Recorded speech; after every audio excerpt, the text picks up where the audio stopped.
We are back with episode number 302 of Shut Up and Grind with your host, yours truly, Robert B. Foster. So if you are new to the show, we're all about overcoming obstacles. We're about defying the odds and helping you clear whatever's blocking your path to the success that you want in your life. And I was just told by my guest backstage that what's blocking my success is I need a TED Talk. So maybe I'm going to come out of my comfort zone and re-explore doing the TED Talk. Because as you guys know, I'm a freelance talker. But if you can't grow if you're not willing to grow. So I'm going to take my own advice. I'm going to shut up and grind. And I'm going to get on somebody's TED Talk platform. So who schooled me like that a second ago is my guest today, Super Julie Braun. Welcome to the show. Hi, Robert. Thank you so much. Really appreciate it. My pleasure. Where are you joining me from? Welcome to the show. I'm in Seattle, Washington. Seattle. It's very sunny today. It's beautiful out. Really? I heard it rains all the time there. Yeah. Well, we tell people that so they don't move to keep them away. That's awesome. Awesome. All right. So tell us a little bit about yourself. Like, just if I was to say, who is Super Julie Braun? How would you answer? Well, I normally start with the business. So I'm a founder and CEO of a company called Super Purposes. I'm a entrepreneur, I guess, at heart. I am a sober person of 10 years. Nice. Congratulations. I am a digital nomad. So everything that I own fits in a suitcase and a backpack. And I only have one pair of well, I actually have two pairs of shoes. I used to always say I only have one pair of shoes because I only have one pair of feet. But the truth is I have two pairs of shoes, one that are on my feet when I'm in the house and the other pair that I wear outside. Okay. And I'm an aspiring crow whisperer. So in my neighborhood, what's that? No, I just repeated what you said. Go ahead. Yeah. So in my neighborhood, I have a murder of crows that I feed every day. Okay. And they follow me whenever I take a walk. They all follow me. I know some of the neighbors, they're like, there goes the crazy crow lady. But it's really kind of fun to have the crows like fly from tree to tree to follow me. Of course, they just want their seeds and their nuts and all the stuff that I carry in my pockets. But yes. I do enjoy that part of nature. Yeah. Yeah, I love me some nature too. When you were growing up, what did you want to be? I think the first thing I wanted to be was an astronaut. Okay. But I was told at a very, very young age that little girls couldn't be astronauts, only boys could be astronauts. Okay. And I believed whoever told me that. And so then I changed my idea to, I think, maybe a dancer. I wanted to dance. I wanted to be an actress. Yeah, I think that's kind of where my ideas took me. They took me kind of in that entertainment area. And is that how you landed where you are now? Well, I think where I am now, what I do now is I help people with their careers. So, but there is an entertainment factor in me for sure. There it is. I am a little bit of a comedian. I do think. I picked up on that. Well, maybe I'm the only one who thinks I'm funny, though. I think I'm funny sometimes. I crack myself up. I am a little quirky and odd. And I do like to entertain people. So I can turn it on very easily. And yeah. So I guess I kind of, embrace that side of me. And that comes out whenever I do things like podcasts or teaching a class or a workshop. Okay. Yeah. So you mentioned earlier that you were told by someone else that you couldn't achieve that thing of, what was it, being an astronaut. How often do you find that now as you're working with people shifting careers, that they wanted to get into something, but someone down the line told them that they couldn't do it? Oh, all the time. All the time.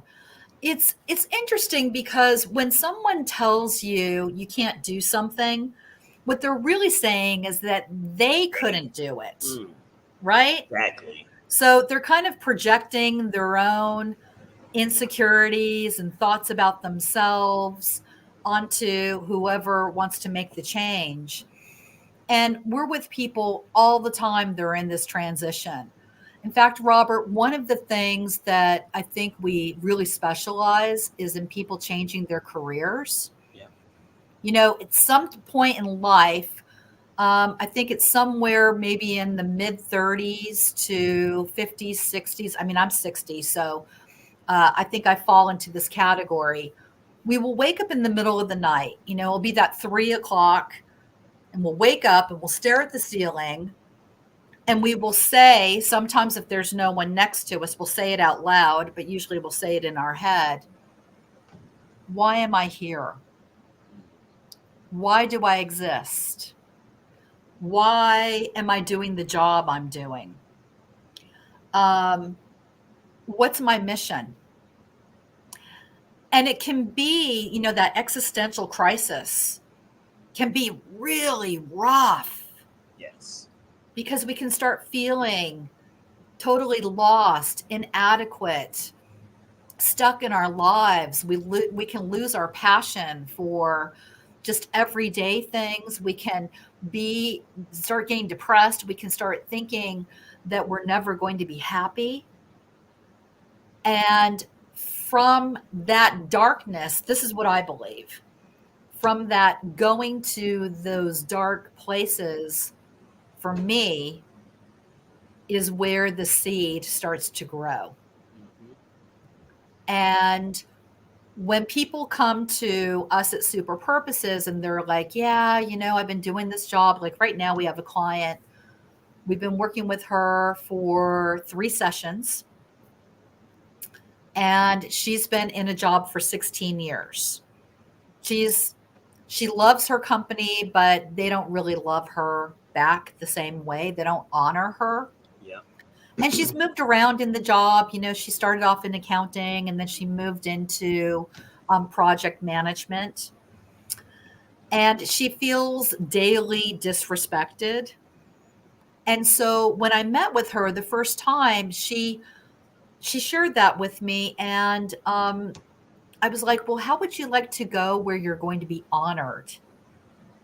And she's like, wow, really? Mm. And yes, yeah, that's going to happen for you. I mean, she's smart, she's kind, she's fun, she's interesting. She's got a brain for numbers. She knows how to project manage. I mean, this woman, she's ridiculously sharp and clever. She could really do whatever she wants to do. And so by the 3rd session, we start kind of cracking some of the old thoughts. But there's a lot of activities of getting ready for going in for interviews, meeting the right people, choosing the right companies, that sort of thing. And she texted me and she said, you're not going to believe this, but I have a recruiter who wants to interview me for a company on our 3rd session. That's awesome. And so the transformation can happen like that. But for some people, it takes a little bit longer. So we're all kind of on a different pathway, a different journey. And the timing is always really, up to what we put into it, but also what maybe the circumstances, the universe, the controller in the sky wants for us too. I'm curious about you. Have you ever had an existential crisis? Yes, but before I answer that, Okay. right, existential. Well, no, I just want to touch on what you said, especially for the people listening live now. Like, if you've ever felt like that, if you ever felt disrespected in your job, lost, underappreciated, like if you've ever felt that, drop me a comment in here and I'll read it live if you want to share. I don't know. I don't know if some people are watching at work and may not want to drop that. So I get that. I don't want to get busted here, but yes. Yeah. So to answer your question, I'll share the quick version. So I was managing restaurants, and I have 5 children. Right. So at the time, I had 5 little children. So they ranged in age from I have newborn twins to my oldest at the time was 10. Wow. And so I was missing a lot of things. And so this one day I was driving an hour to and from the restaurant. And so I was riding on the way down, and I had a full all out panic attack. Like, I honestly thought I was having a heart attack. I never had a panic attack before. So I'm just driving. I just started sweating. I started hyperventilating. My heart was racing out of my chest, and I just pulled over to the side of the road. And I said, literally did not know what was happening. I'm like, should I be calling? Actually, I was like, should I be calling 911 or what? But then I just calmed down. Like, I called my boss and was like, I'm not going to be able to make it. And of course, he wasn't happy about it. But it was in that moment I knew, I was like, I'm meant for more than this. And I asked you what you wanted to be growing up. Because for me, I knew I wanted to do something in the fitness field. I don't know if it was like being an athletic trainer for a professional team or just something. I knew it had to do something with fitness. And so from that moment, I converted my garage into a gym, and I mainly started working out again for me. And I was like, you know what? Let me put out an ad and just see if anything catches. And then I got one client, and then I had four, and then I had 40. And then I started looking at what I was making, hustling fitness on the side versus working 60 hours in the restaurant. And then the universe intervened. I lost my management job, and then I went full fitness from there. That is just awesome. Thank you. And, Robert, something happens to you like it does to all of us when we tell our story, and you started lighting up. You're already very well lit, but you started lighting up even more. Like, I think I saw, a couple rainbows, maybe a sun, sparkly sun, some glitter. That's what starts exuding from you when you talk about, here's what happened to me. And I can tell that you're in the right place. You're in the right space. Thank You're you. doing what you're meant to be doing, my friend. You've got the mission. Thank you. I point that out with my guests too. Like, when they start getting into what they're doing, you're right. Like, you can see the passion just flowing through them. Yeah. Absolutely.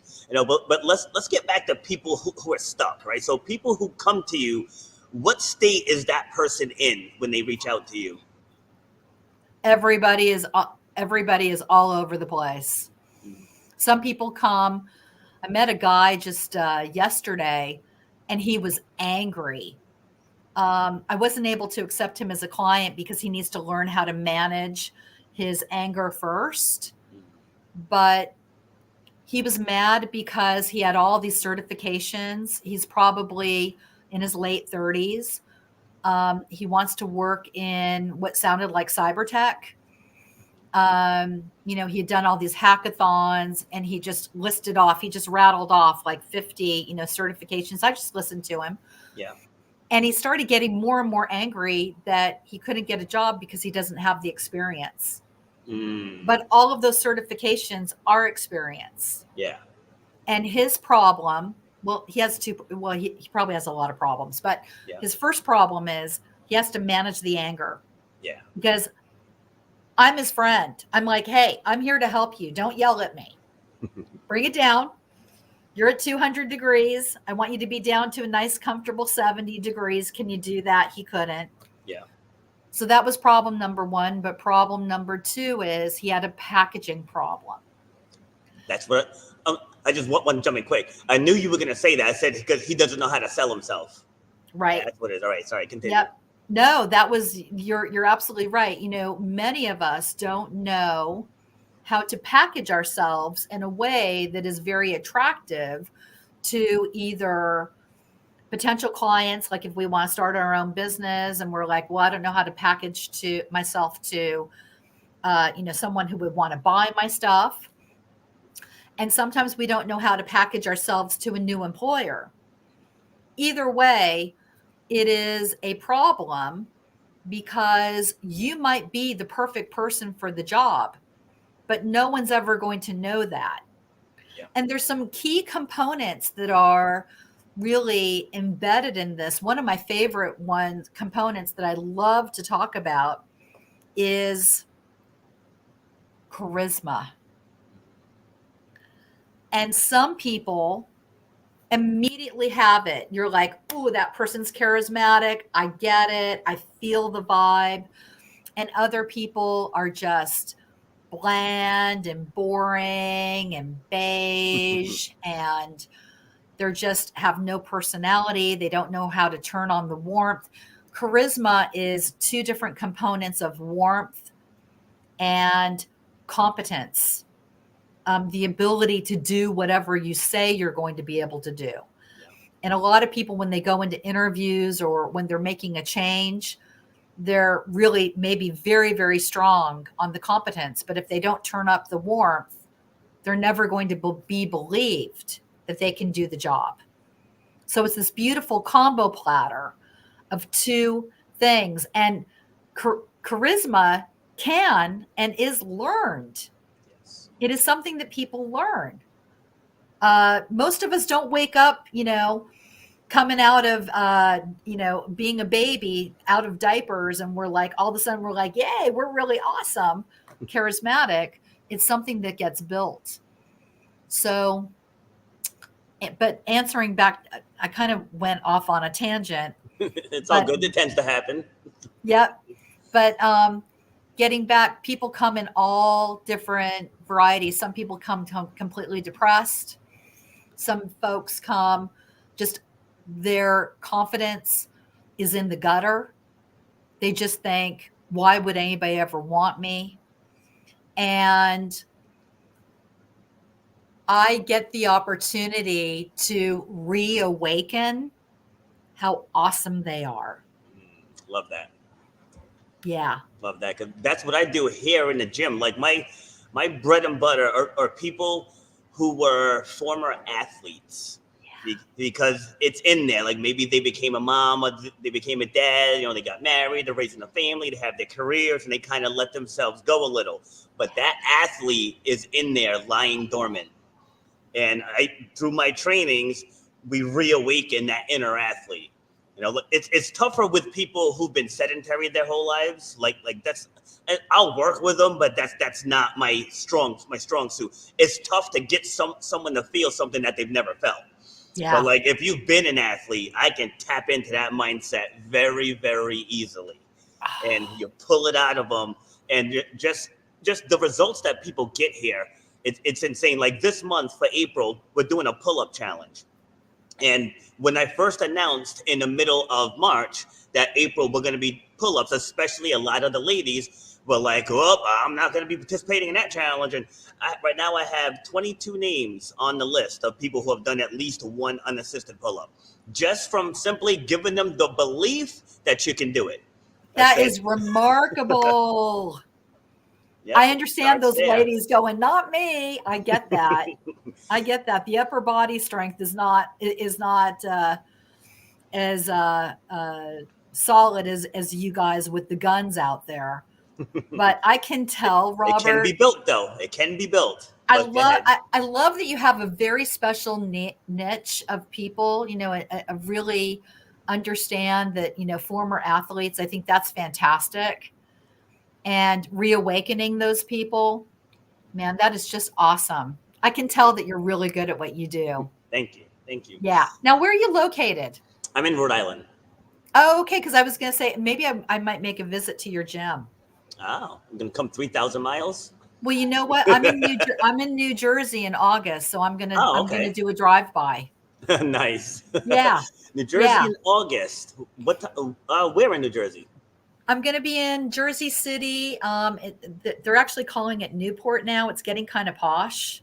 Oh, okay. So I go for a couple of weeks in August. I have a speaking engagement that I'm doing, but I'm also visiting some friends and stuff. So I'm actually going to be in Northern Jersey in second weekend in August for a Spartan race. Oh, okay. Well, maybe we can figure out something where we can meet. All right. Yeah, I'll be in Vernon, in the Vernon, New Jersey area. Okay. Awesome. All right. So, wait. Did I just lie to you? No, I didn't. Okay. Yes. Second weekend. You have to check yourself right away. Did I just lie? Oh no, I didn't. I'm okay. It's like wait, hold up. All right. So how did you? what motivated you to create Super Purposes? I owned a company called superinterns.com. And that company, we helped people get internships, and we helped like startups and medium-sized companies grow by, matchmaking and bringing those two groups of people together, the interns and the company. So Okay. we did that for quite a while. I want to say like 12 years, 11 years. I did it for quite a while. And it was a hard business model. It was tough.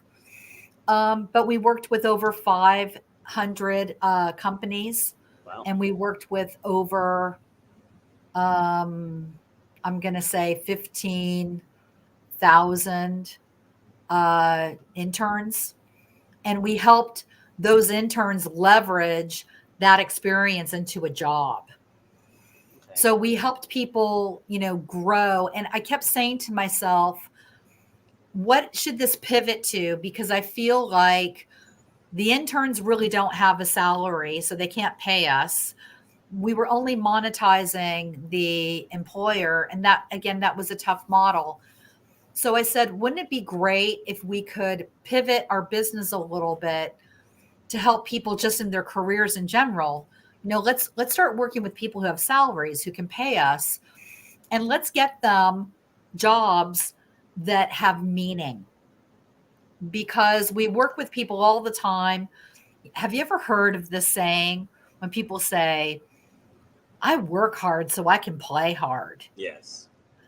Whenever I hear that, that hurts my heart, because I think that's backwards. Yeah.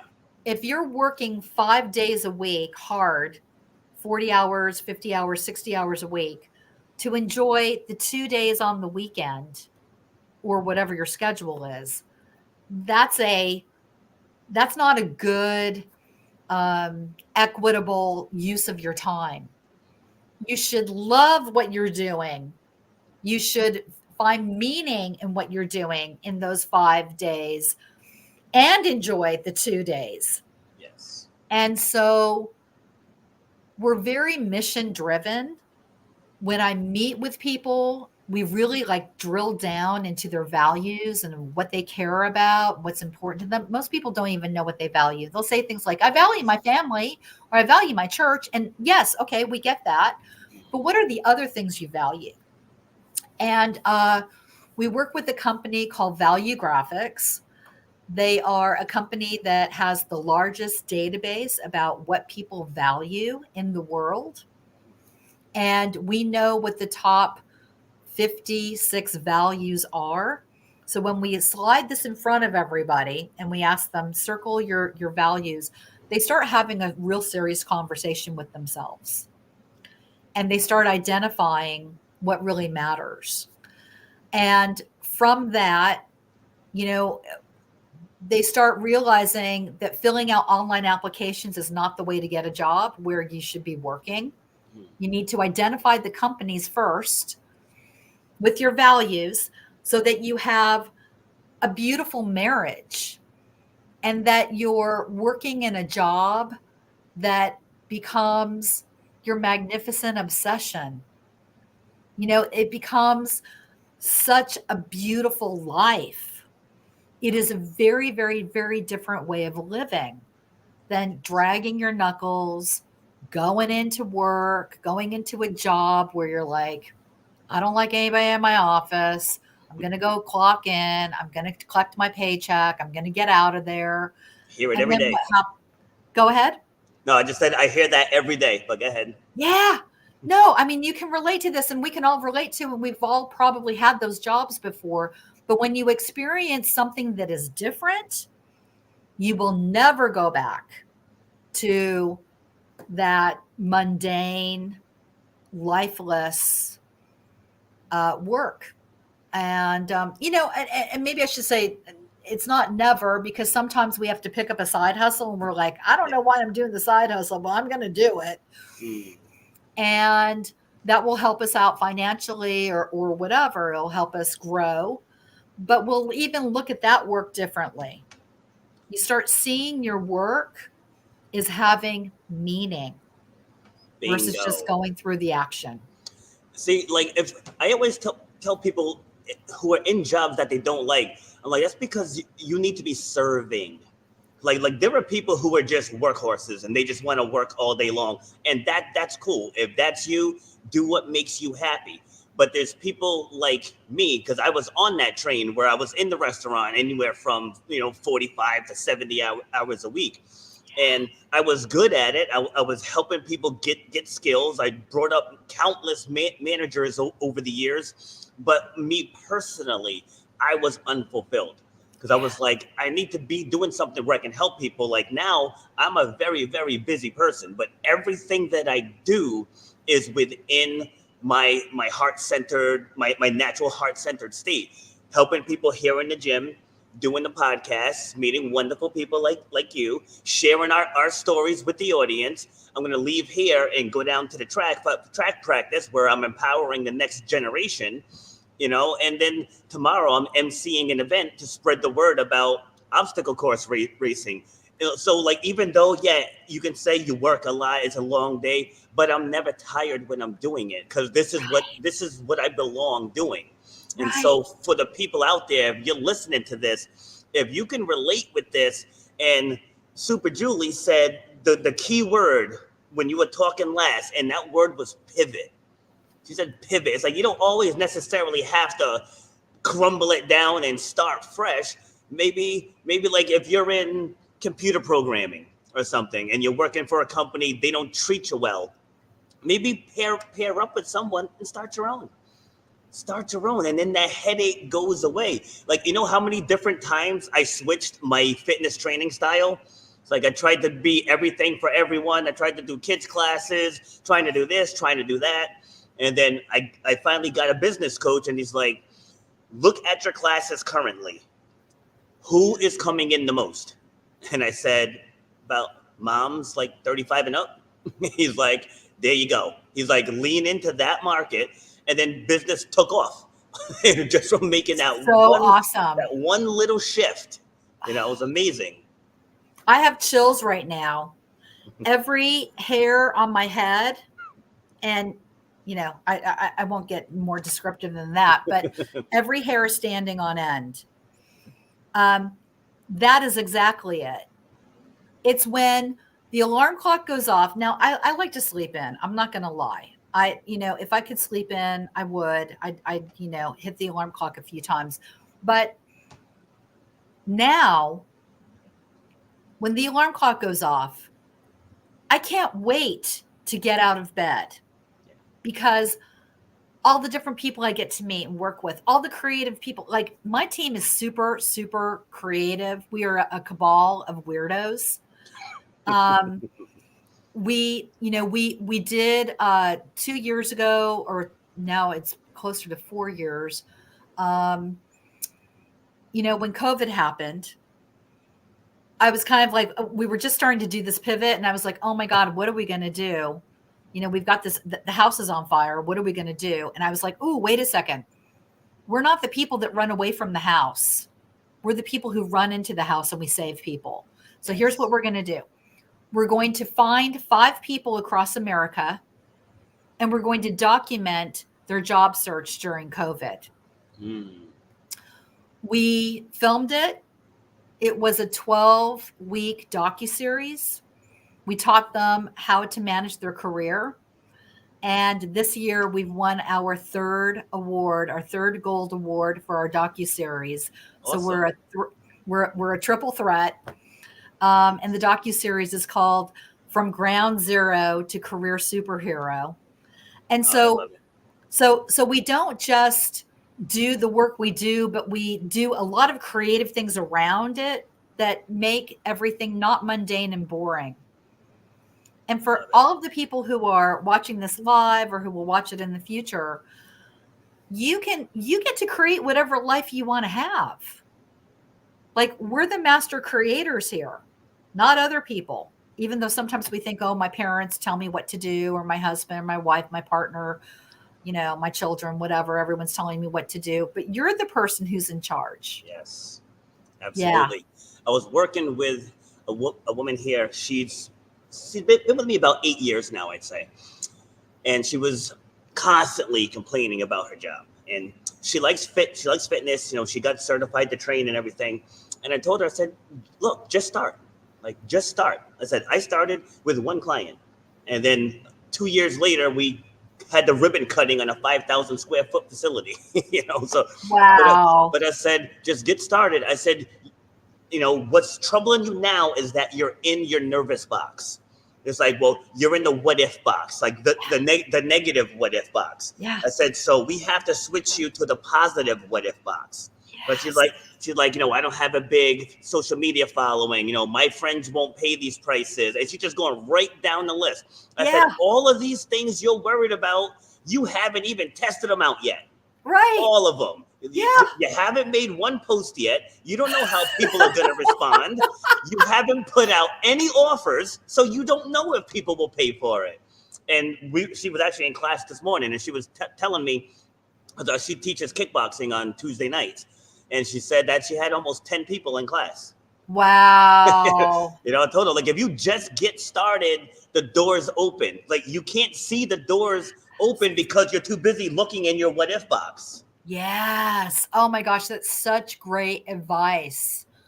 I think we do that to ourselves when we're scared, Yes. when we're uncertain, when we're afraid of change. And, my advice is run into the fire. Yes.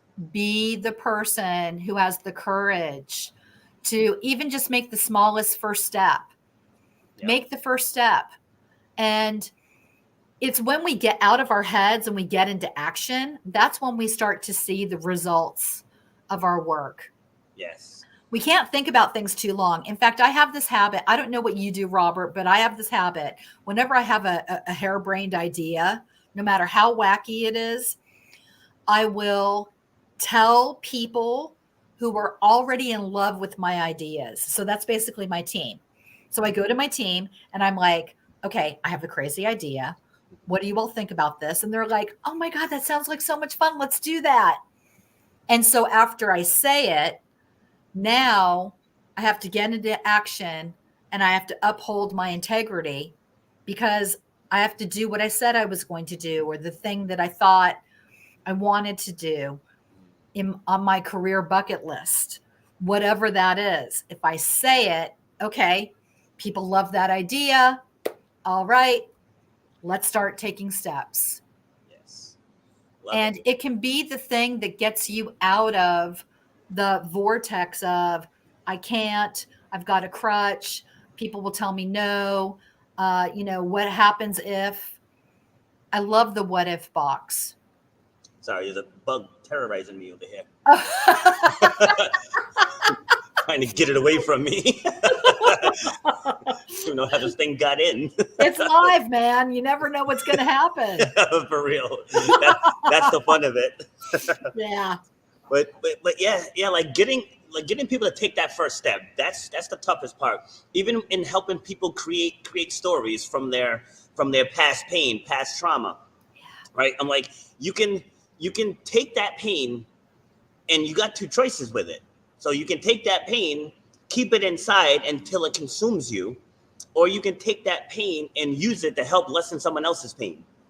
So like that's the power of the story. Yeah. Is leaning into that. And I'll use this as an illustrated example. So one of the gentlemen earlier, he believes he has a torn meniscus.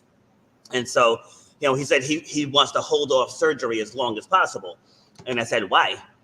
And he says, I have to take time off and, all those other things. And so my response to that was, I'm like, look, you're already in pain. If you just have surgery, you can be in pain moving towards healing. Right now, you're going to be in pain every single day until you address it. Yeah. So it's the exact same thing with people dealing with past pain, past trauma, PTSD, is they don't want to relive the moment again. But in order to move on from it, we have to sit down and we have to talk about all that ugliness that you went through. But within the ugliness, there's hidden golden nuggets.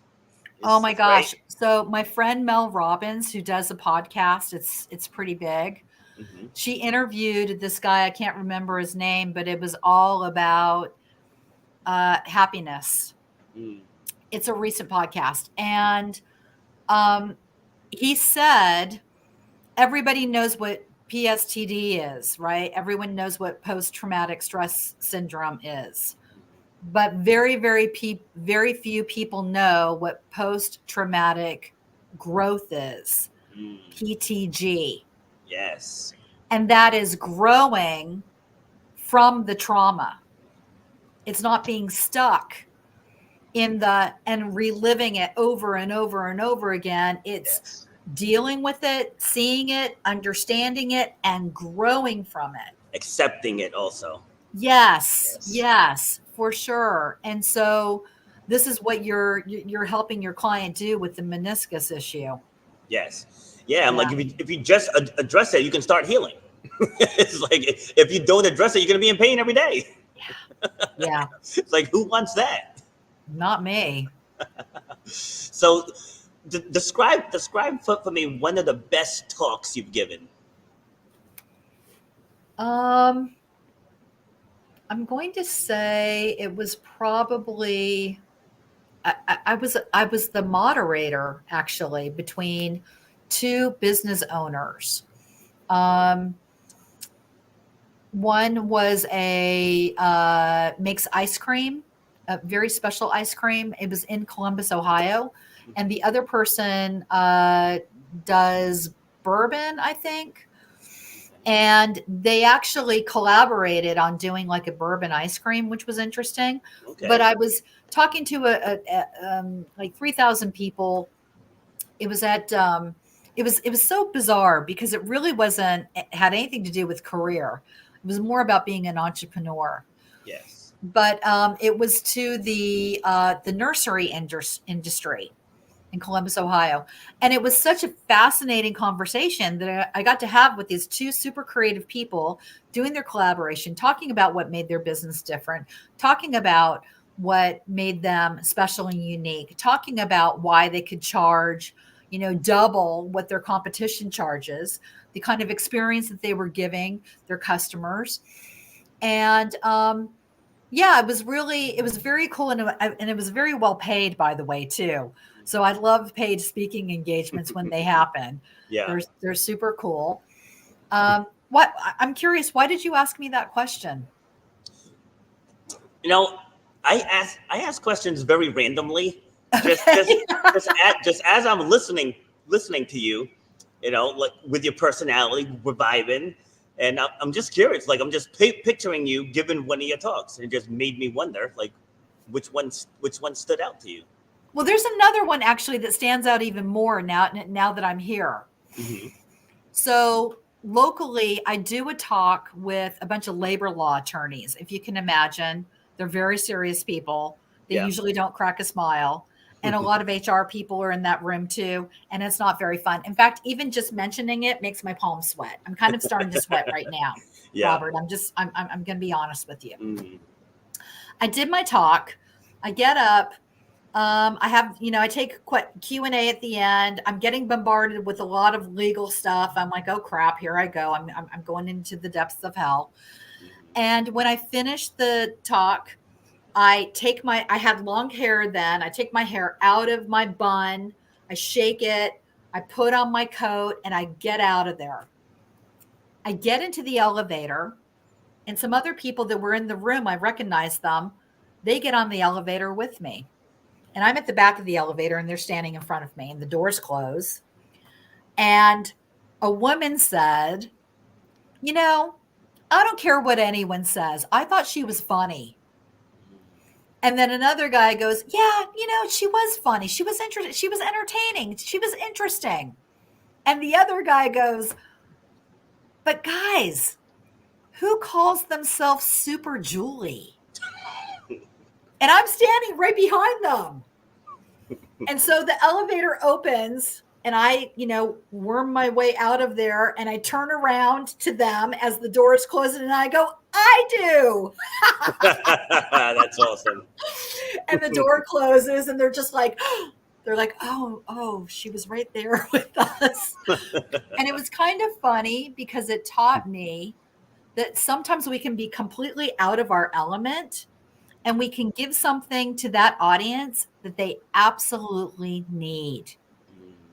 And that's what you're doing for all of the people that you're serving, Love it. Robert, Thank you. because you're bringing different people into your podcast that can help other people from different perspectives. Like I'm not an athlete, but I do like to, stay healthy. Yeah. And but I love what you're doing. I think Thank you. it's really spectacular.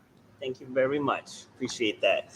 All right, I want to circle back to what we were talking about earlier about how that young man you were working with didn't know how to sell himself. Right. So I gave a talk at the Fit Ranks World Conference in Las Vegas. This was in 2016, I want to say. There was only about 110 people in the room, but the title of my talk was "Becoming Who You Were Meant to Be." Right, and I just took them through my journey of wanting to get into health and fitness. People telling me you don't want to go into that business. There's no money in that business. So I started managing restaurants and just went through the whole thing, and then how I went from my gym in my garage to having a multi six-figure facility. And at the end of the talk, 3 people came up to me, a man and 2 women, bawling their eyes out. Oh, They were like, we felt like you were speaking right to our soul, like as I got into it. And it was at that moment where I was like, I have to go down this path. Because it's yeah. not just about getting up and just sharing your story. It's like, if you tell it in a way, because I tell people like my story isn't about me, even though it's my story. It's what lessons from my story will resonate with the audience. And then, so it was in that moment where I fully understood that, because it definitely wasn't my best talk. But like I've given much deeper, more impactful talks. But that particular talk, I got so much positive feedback from, because some people were stuck, like they didn't have a clear vision, and how I said, I just started, like I just turned my gym into a garage and posted a Craigslist ad.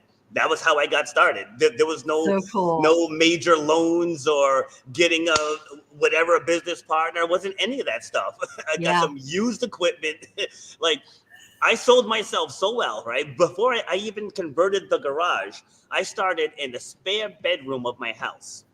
I marketed Wow. myself so well. I got women to come train in the spare bedroom in my house. And I don't even have a marketing degree. I'm a college dropout. Amazing sales skills. I'm telling you, you were meant to do this. Yeah, it's Just good stuff. awesome. Oh man, time flies. Jeez, I Yeah, feel it like does. we could talk forever. I know. I really appreciate and enjoy you. And Awesome. maybe I'm thinking perhaps you are my messenger today. Okay. Yeah, And we because started this with you schooling me before we went well, live. right, yeah, but it came all the way full circle because Yeah. I'm thinking, what an awesome thing that you shared about uh, women doing pull-ups. Mm, And to be able to do one pull-up is really remarkable. it's huge. So yeah, I'm contemplating what I'm going to do that's going to be a little bit athletic today. Awesome. I like Thank it. you See, and for that's inspiring why me. we do this, right? So Yeah. so give us some final thoughts. Let people know where they can find you. Well, everyone, you can find me at and all of our super creative people at superpurposes.com. We have a free ebook right now for anyone who's considering changing their career. It's called Debunking 6 Myths About Career Changers. And it is really good. It's like the kind of book that you would buy at Amazon, but it's free. And it will take whatever the myths that you've been telling yourself, it's going to debunk them. It's going to kick away your crutch. So that you can make a change and you can go and do the work and fulfill your destiny. Awesome. Yeah. Well done. Well, thank you for taking the time. I know we Thank had you. scheduling issues the first 2 times, but I'm Yeah. glad we were able to connect. This was a very fun and informative conversation. And We're very tenacious, you and I. We don't yes, give up. We're like the bulldogs with the bone. The yep, only time that we'll loosen our bite is to get a better grip. yes. That's like that Les Brown quote where it's not over until I win. That's what it boils down to, you know. Awesome. And that stemmed from my dad. Watching my dad growing up, he was an engineer, constantly building stuff, constantly finding ways to get like whatever he wanted to create. He found a way to create it, and so Wow. we grew up watching that. So like he was the originator of Shut Up and Grind. He was like, just get it done. So So good. awesome. Well, I'm sure we're going to cross paths again. And I got a panel coming up next month, too, if you want to be a part of that. It's where I usually have myself and I bring back up to 6 of my prior guests. We pick a topic and we all go round table just talking about it. Oh, So, I'd love that. yeah, it's fun. A lot of collaborations have come from those panels, too. The people Cool. have gone Sign on me up. to write books together. They've started podcasts together. So, yeah, it's awesome. But don't sign out yet. I'm going to talk to you once we go off air. Okay, I won't. All right. Thanks again for joining and wait bye to the audience. Have a super day. Thanks. You too. I'll see you in a minute. All right. So that was Super Julie. If you tuned in late, make sure you go back and watch the whole thing. This was a very fun and informative conversation. Dropped a whole lot of golden nuggets, and I really can't wait to have her back on the show because we definitely barely scratched the surface with what we covered today about coming out of your comfort zone and switching careers if you feel like you're stuck. Because you don't ever have to feel stuck. There are ways out of it. Reach out to her at, what was it? Superpurposes.com. All right. Everybody have a great day. You've been listening to Shut Up and Grind. We hope you've gotten some useful and practical information from this show. Robert has over 20 years experience pouring his knowledge and expertise at many events in the service and fitness industry, as well as secondary schools and universities. He has a true passion for helping others break through the barriers that are holding them back. To book Robert B. Foster to speak or to reach out, go to robertbfoster.com. Till next time, shut up and grind.